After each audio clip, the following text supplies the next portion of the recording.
The rain was a relentless gray curtain, falling without pause since dawn. By the time we filed out of St. Matthew's Church, the heavy Charleston sky felt like it had soaked straight through my skin and into my bones. Vincent Rowan wasn't just my grandfather. In a life punctuated by sharp words and colder silences, he was the steady, calm voice that always brought me back to center. His funeral service had been quiet, dignified, a sea of faces from the community he'd spent a lifetime lifting up. At the front, my father, Malcolm, accepted condolences with the practiced ease of a statesman on the campaign trail, firm handshakes, a subdued, solemn smile. For a fleeting moment, I let myself believe that maybe loss had softened him. That illusion shattered a few hours later. The last of the visitors had gone, leaving the grand parlor of the Rowan estate hollow and still, the air cloying with the sweet, sad scent of dying lilies. I stood by the old oak fireplace, cradling a mug of now-cold coffee, my fingers tracing the spot on the mantel where Vincent would rest his hand while spinning his tales. The memory was so vivid I could almost hear his voice. Then Malcolm walked in, and the polite, somber mask he'd worn all day vanished. His expression was clean and cold, like a wiped slate. "It's done," he stated, his voice flat. "The asset transfer is official. All $400 million is in my name." He announced it with the casual detachment of someone noting a change in the weather. Only the faint, satisfied smirk at the corner of his mouth betrayed him. I gave a slow nod, my mind scrambling to understand what he wanted from me. Gratitude? Congratulation? He didn't wait to find out. "You are now redundant." The words hung in the humid air, so brutally absurd they didn't make sense at first. "I'm sorry. You've lived off the family dime long enough." His voice cut through the quiet, a scalpel of sound. "Pack your things. I want you out by morning." For a heartbeat, I went numb. This man taught me to ride a bike. He drilled into me the importance of ambition and grit. Now he was looking at me as if I were a piece of outdated furniture, an object to be removed. I set the mug down.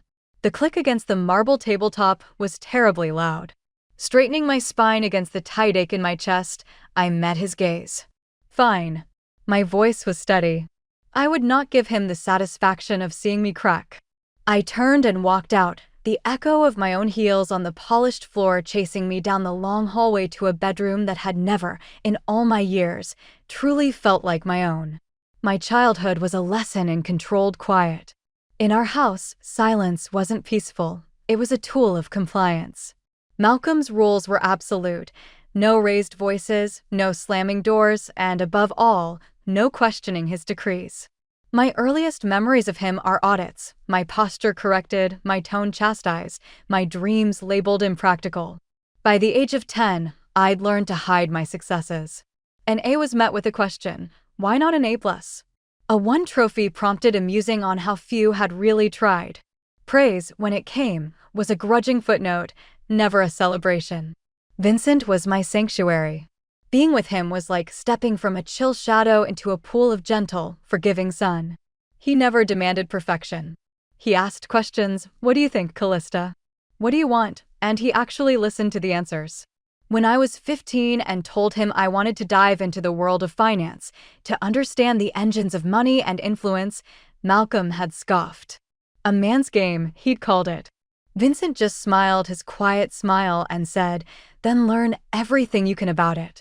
Years later, when my acceptance letter to a top-tier graduate program arrived, Malcolm dismissed it as a frivolous expense. I sat beside Vincent on the porch that evening, the heavy envelope in my lap, doubts crowding my throat. He took a slow sip of his sweet tea, then slid a different envelope toward me. Inside was a bank check covering the entire first year. "Don't tell him," Vincent said, his eyes holding mine. "This is between us.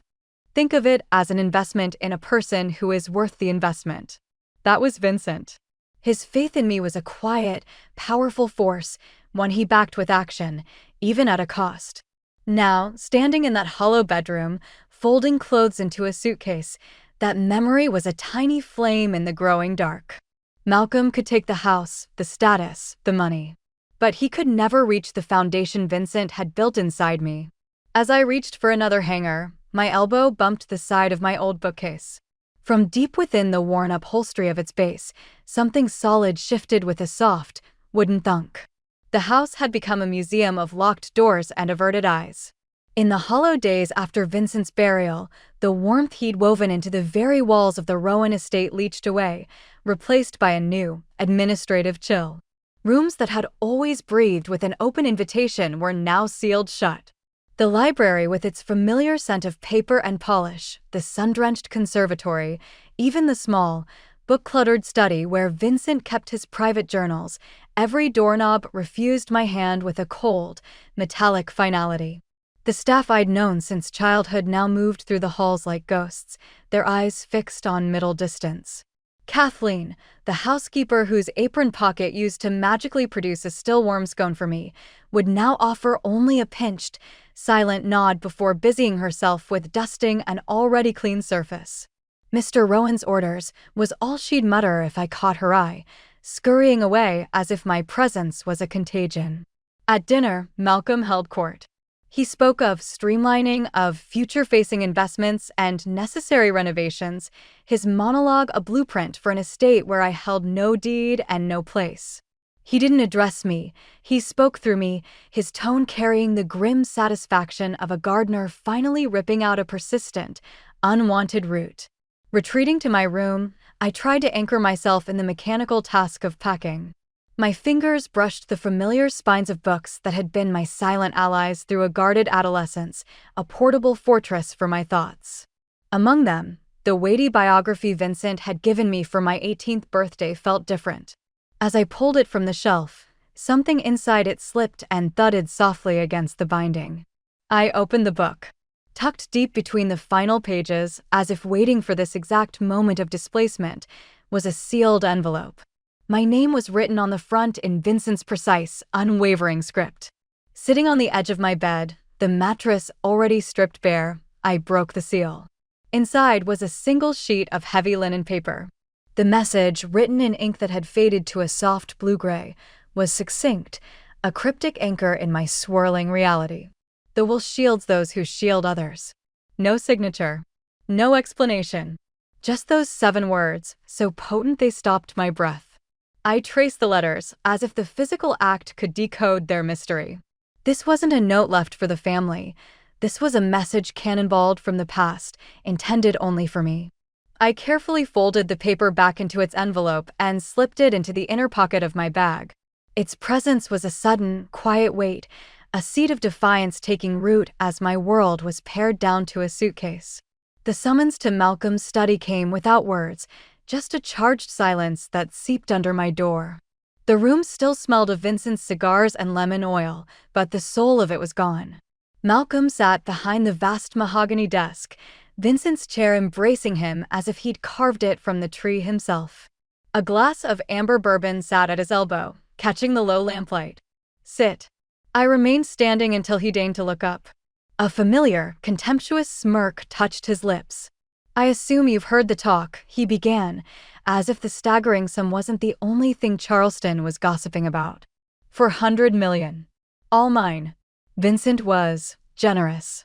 There was no shred of mourning in his voice, only the clean, cold glee of a man who believes he's checkmated the board before the other player has moved. I let the silence stretch, forcing him to fill it.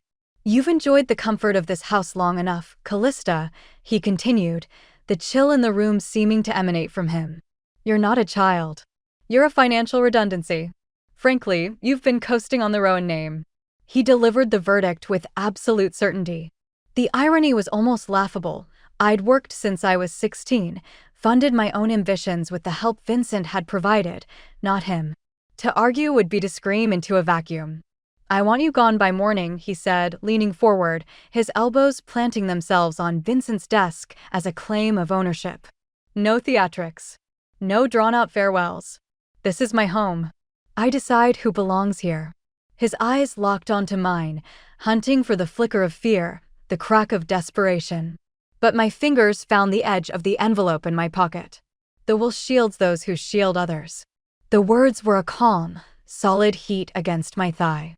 I straightened my spine, meeting his gaze without flinching. "Fine."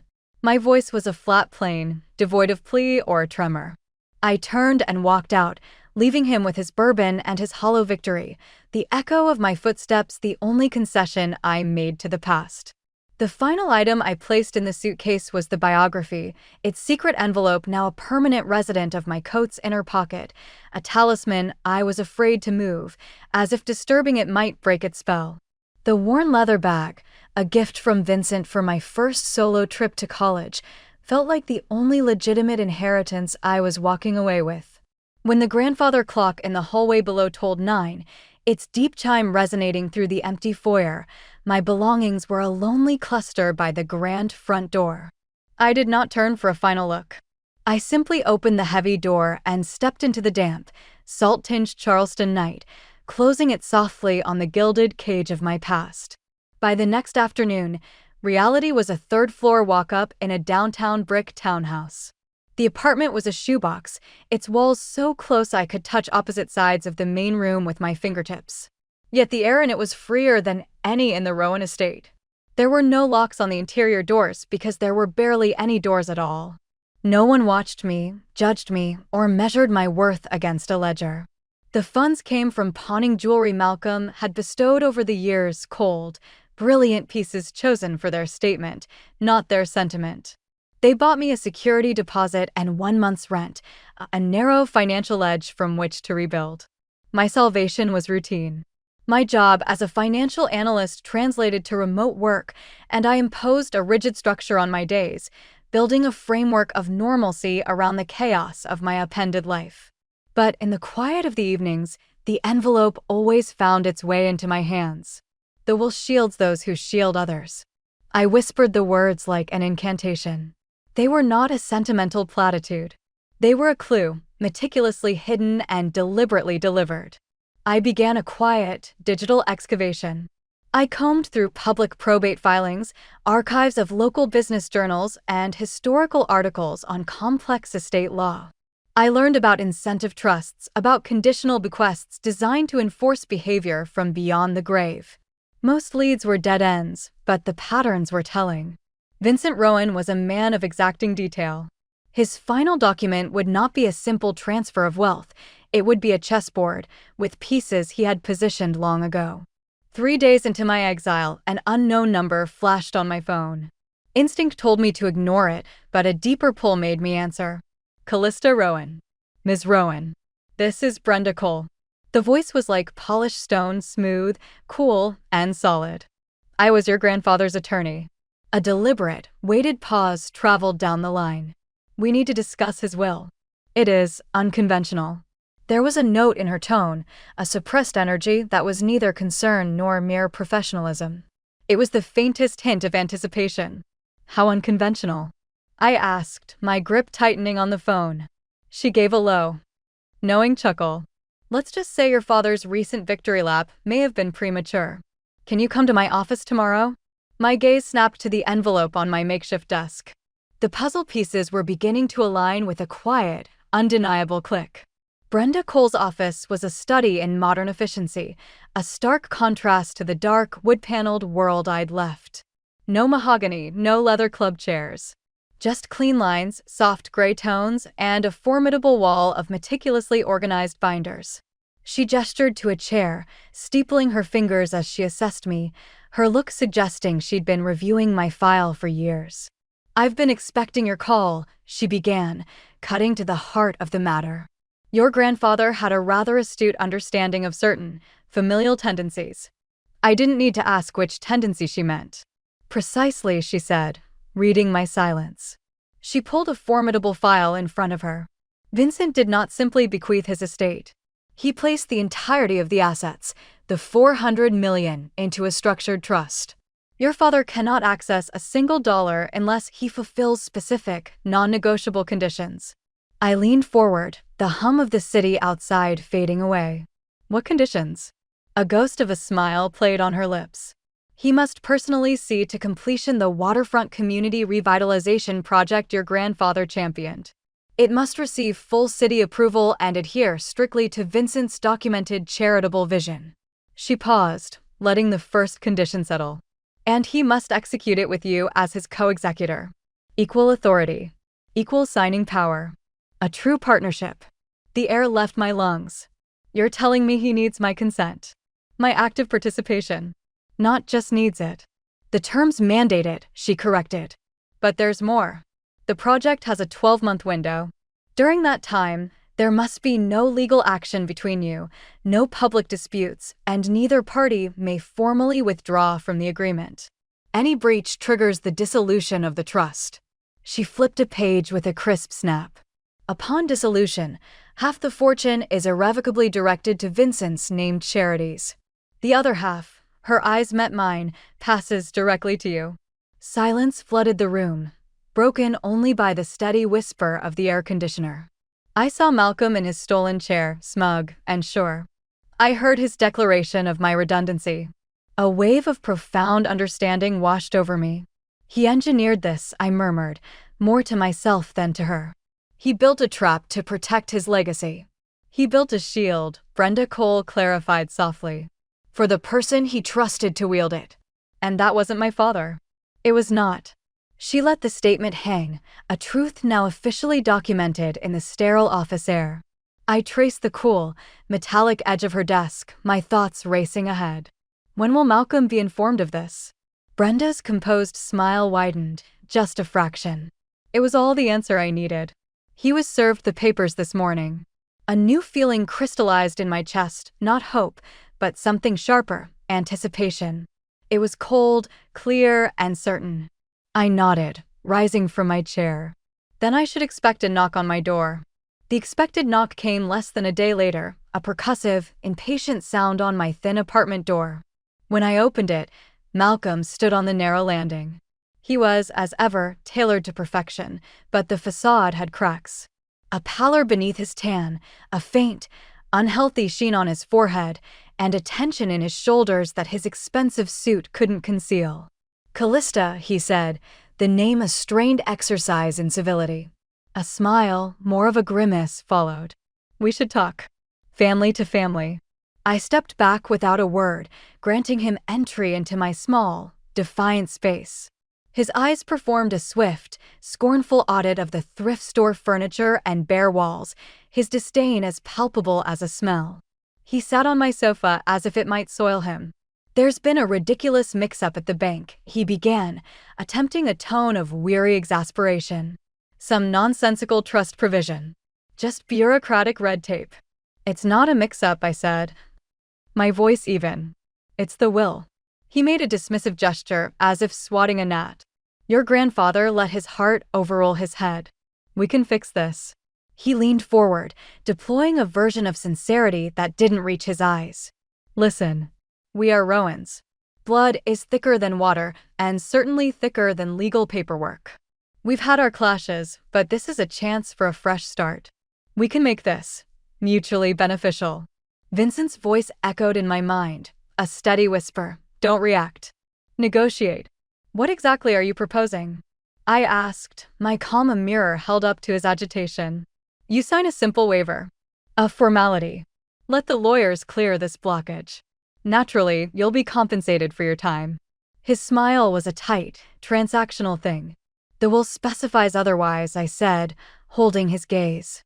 The manufactured warmth evaporated. His expression cooled, hardened. "Callista, be reasonable. I'm handing you a painless exit. Do you honestly believe you can navigate a project of this scale? Without me, you'll sink, and you'll take the whole damn thing down with you." The threat was there, wrapped in the plausible cloth of concern. I didn't move. "If you want the money," I stated, each word deliberate, "you will fulfill the conditions." Every single one. A tick pulsed in his jaw. For a terrifying, exhilarating second, I saw the raw fury beneath the polish, the man who demanded absolute control. But the prize was too vast, the trap too wellspring. He stood abruptly, straightening his jacket with a sharp tug. "Think it over," he said, the words a curt dismissal. He left, the door closing with a softer click than his arrival deserved. I didn't need to think it over. I simply got to work.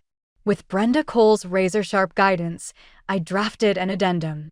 It was not a request, it was a blueprint for a new reality. The terms were simple, brutal, and reflective of Vincent's precise mind, a public, legally binding announcement of my role as co-executor with full authority, a project expense account under my joint control, and the immediate, unconditional transfer of 3 key properties from the Rowan estate into my sole name. It was my price for participation, the tangible shield Vincent's will had enabled me to raise. A week later, we faced each other again in Brenda's cool, neutral conference room. When I slid the document to him, his eyes devoured the text, his face tightening with each clause. He looked up, a disbelieving scoff escaping him. "You cannot be serious." "I am entirely serious." He pushed back from the table, a king refusing a usurper's terms. "I will not sign this. This is legalized blackmail." I met his outrage with stillness. "The blackmail is in the will, Father. This is just the ransom note." The following days were a performance of obstructive theater. He delayed, cited phantom commitments, sent back documents bleeding with aggressive red edits. He imported a high-priced attorney from Atlanta who, after a long, tense review in a side office, emerged to advise his client in low, unequivocal tones. Vincent's architecture was perfect. There was no way through, only a way with. When Malcolm finally returned to sign, the bluster was gone, replaced by a cold, heavy silence. He seemed diminished, not broken, but compressed by an immovable weight. His signature, when it came, was a series of swift, angry slashes across each page. Brenda notarized them with ceremonial care, her professional mask flawless, though I saw the brief, triumphant gleam in her eyes, a fellow executor appreciating a master's last move. He shoved the stack of papers across the table. The knuckles of his hand were bloodless. "I hope you understand the consequence of this." "I do," I said, gathering the documents that represented my newfound leverage. We rose together.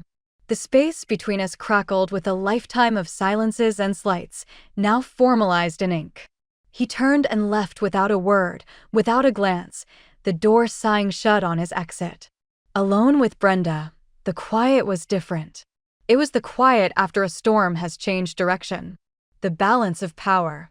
For so long a fixed and oppressive law of my universe had not just tilted. It had been legally, irrevocably rewritten. This wasn't an end. It was an arsenal. The waterfront site was a scar on the harbor's edge when we began, a barren expanse of fractured concrete and stubborn, dusty weeds. Vincent's vision, meticulously detailed in blueprints I now knew by heart, was its antithesis, a place of light and purpose. Walls of glass to embrace the sea air, bright spaces for learning trades, and open squares meant for community markets. It was to be a living thing. I became a fixture on that raw ground from the first day. My mornings were spent in a hard hat, moving with the site foreman, learning the language of rebar and concrete pours. My evenings were for spreadsheets, invoices, and the careful cultivation of city planners whose approvals were our lifeline. Gradually, the crew's initial skepticism turned to nods of respect. Their questions began to default to me. Malcolm's presence was a shadow of obstruction. He would glide onto the site mid-morning, his shoes too clean, to propose shortcuts that compromised safety or gutted Vincent's intent. My refusals were met with a cold stare and muttered invectives about sentimentality trumping sense. But the legal framework Vincent and Brenda had built was an unbreakable cage. His hands were tied, and my authority was the lock. The narrative for the public was one of heartwarming reconciliation. Rowan heirs unite to fulfill vision, the headlines read. We were photographed in coordinated diplomacy, standing before the rising steel, our shoulder-to-shoulder proximity a masterpiece of illusion. For the cameras, we were a team. In the trailer that served as our site office, every discussion was a silent war, a chess move in a game he was forced to play. By the 11th month, the structure stood clean and strong against the sky, its glass skin reflecting the clouds and water. Malcolm and I found ourselves on a finished balcony, a rare moment of quiet amidst the final preparations. Below, workers secured the last architectural panels. "You've managed this with more competence than I anticipated," he said. The words were stripped of warmth, but they were not false. "More competence than you ever afforded me," I replied. He offered a short, dry sound that wasn't a laugh. It wasn't approval. It was, perhaps, the barest recognition of a miscalculation, an acknowledgement that the asset he discarded had appreciated beyond his ledger. The project's successful completion, now inevitable, meant the trust would release his fortune. And I would walk away with my own. Opening day dawned clear and bright.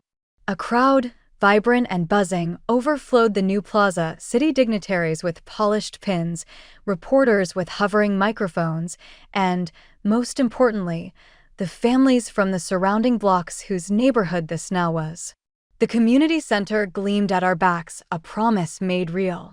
Malcolm took his place beside me, his public smile perfectly engineered, his posture radiating a paternalistic pride he had not earned.